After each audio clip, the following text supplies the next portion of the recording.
Magandang araw sa lahat. Nandito ako sa sekundaryang paaralan sa Kalariwan upang ipakita sa inyo ang magandang tanawin dito sa loob ng paaralan. Kaya't samahan niyo ako sa aking mini school tour. Tara! Una dito ang daan papunta sa aming school ground at biodiversity.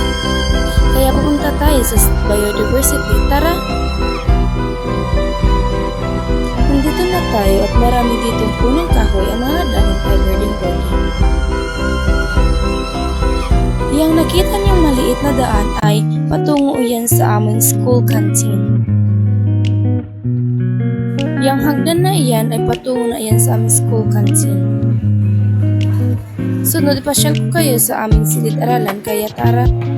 Yung nakita niyo ay iyan ang silid-aralan ng ika-9 na baitang at ika-10 baitang.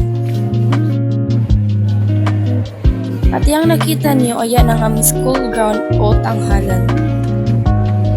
Sunod ay ang ipakita ko sa inyo ang aming paskilan ng mga litrato sa aming paaralan.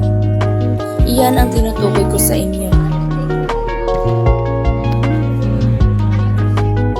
At dito naman ang silid-aralan ng ika-7 baitang mag-aaral.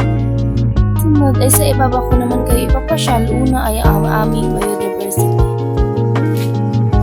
Diba wala pa rin pinag-iba katulad na nandoon sa itaas, maraming puno at ang mga dahon ay berdeng-berde. Ito naman ang silid-aralan na ika-11 baitan at ika-12 baitan.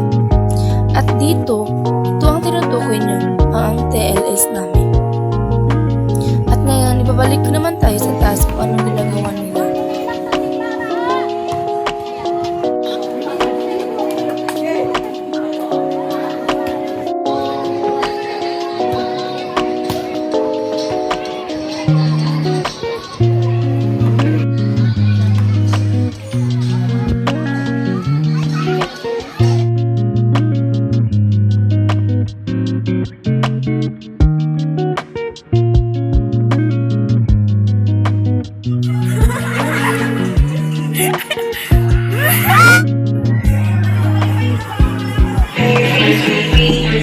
Pwede ba dito?